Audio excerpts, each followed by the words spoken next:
한나호는 조그만 선박이었습니다. 300톤에 길이가 한 60m 될까요? 거기에 4개국으로부터 30명의 선교사가 제한된 공간에서 살다 보니까 공동체 생활을 하다 보니까 엄청난 문제를 만나게 됐습니다. 언어 소통의 문제, 혹은 남녀 간의 이 삼각관계, 그 다음에 내부에 있는 리더십 가운데의 갈등, 그 다음에 인종 간의 문제들, 엄청난 문제를 누가 해결해야 되느냐. 매일매일 저희들은 힘들어했던 시간이었습니다. 내부의 문제로 인해서. 인간이 빚을 수 있는 모든 마찰이란 마찰은 그 좁은 공간에서 다 일어났겠네요. 맞습니다. 사람들이 우리가 들었던 모든 문제가 우리의 문제였습니다. 미움, 질투, 그런 것 때문에 다 귀국하고 싶었던 사람들이 많이 있었습니다. 선교사 포기. 처음에는 열심을 가지고 선교사로 헌신해 왔지만 현장에 부닥치다 보니 사람의 본성이 드러나고 그것을 본인들이 만나게 된 거죠, 스스로.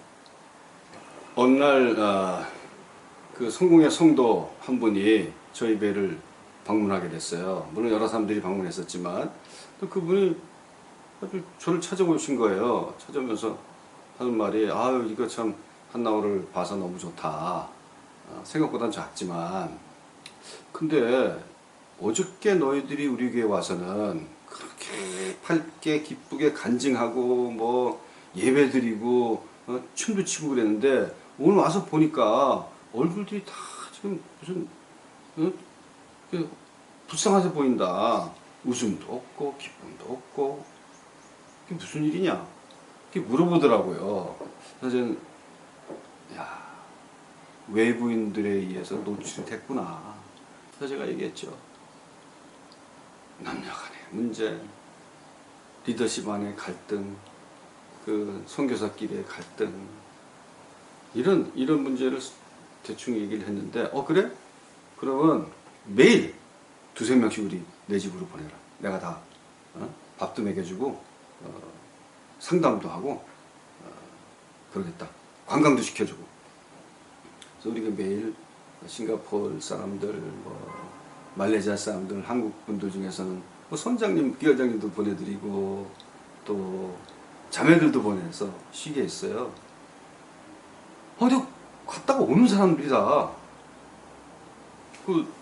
귀국하려고 했던 사람도 있거든요. 선교사 포기 와서 난 좀 더 할게요. 또 외국 사람들은 와서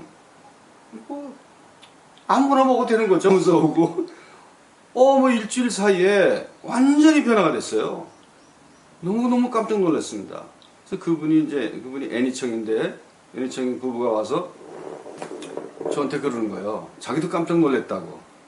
자기네 집에서 이틀 자는 사람도 있고 3일 자는 사람도 있고 자기가 관광도 시켜줬는데 어느 날 음식을 하고 있는데 성령께서 야, 쟤한테 가서 성경 말씀을 좀 전해라.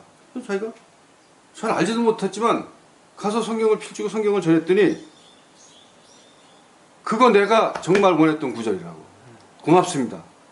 이제 저 한나호로 돌아가겠습니다. 그래서 그런 간증을 쏟아져 나오는 거예요. 그러면서 저를 보면서 이게 다 정말 기쁘다. 자기도 이런 거는 생각도 못했었는데 그러면서 저한테 그래요. 근데 네 얼굴은 왜 이렇게 썩었냐? 네 얼굴은 왜 이렇게 롱페이스냐? 저는 깜짝 놀랐어요.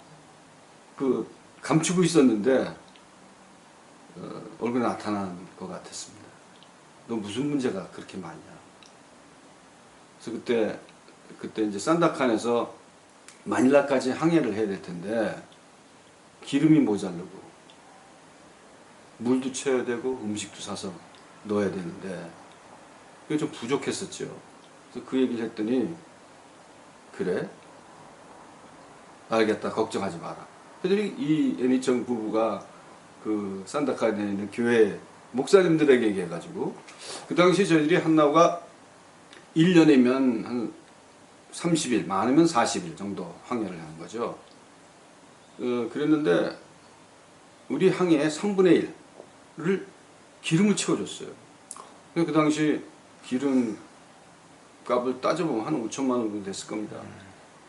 기름을 채워주고 먹을 걸 채워주고 나중에 2개월이 끝나고 나서 이제 마닐라로 항해하는데 이제 항구에서 나갈 때는 배가 천천히 나가지 않습니까? 그 차로 옆에 길을 해안도로를 따라오면서 우는 것 같아요. 그러더니 어느 지역에 가서 내리더니 하얀 손수건 흔들면서 참 감사한 것은 우리는 어려움과 문제와 내부 갈등이 컸었는데 우리가 스스로 해결하지 못하니까 하나님은 애니청이란 부부를 통해서 우리 도움을 받게 됐고 내부의 갈등, 선교사끼리의 문제 이런 문제가 하나씩 다 해결함을 받고 천사들을 만난 것 같은 기분이었습니다. 우리는 너무나 회복된 기쁨의 절정의 순간을 산다칸에서 맞이했었죠. 산다칸에서 다음 항구가 마닐라였습니다. 근데 이 산다칸에 있는 성도님들은 바로 이 산다칸과 마닐라로 가는 이 항해길에 해적들이 출몰하는 지역이라면서 기도를 해주시고 걱정도 해주시고 또 한나라에 있는 우리 선교사들에게도 기도하자. 그리고 그런 각오 끝에 드디어 출항을 하게 됐던 것이죠. 마닐라로.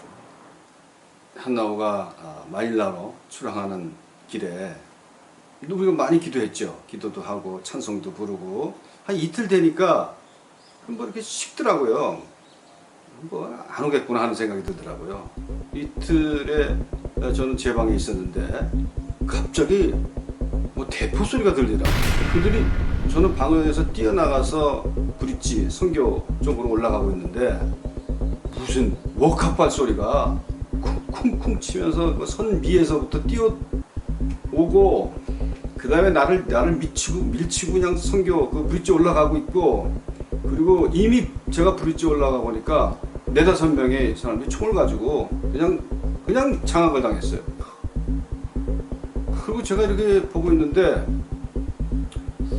그 사람들이 얼굴을 보니까 해적 같기도 하고 아닌 것 같기도 하고 밖을 이렇게 봤더니 저 사람들이 타고 온 배가 난 해적선인 줄 알았어요. 근데 보니까 뭐 해적선처럼 더럽지도 않고 사람들 봤더니 이렇게 뭐 찢어진 옷이나 이런 것도 안 입고 있고 그랬더니 자기네들끼리 막 물어봐요 우리한테 무슨 배냐. 이틀 동안을 너희 배에 따라왔는데 난 너희 배가 해적선인 줄 알았대요. 예? 배도 천천히 가고 그다음에 보니까 망원경으로 보니까 여자도 있고 해적선이다 하고 쫓아왔는데 배가 그렇게 후졌어요? 우리 페인트를 안 칠하면 배는 후집니다. 그래서 해적선이 알고 쫓아왔다는 거예요. 그래서 이제 이거 안 된다. 이걸 잡자 하고 들어왔는데 보니까 이게 무슨 배냐 하고 물어보니까 이게 자기네들이 예측한 거 틀리거든요. 뭐 어선 실습선이다 우리 그랬거든요. 그러자 이 사람들이 무전기를 가지고 아마 여러 군데 무전을 치는 것 같았어요.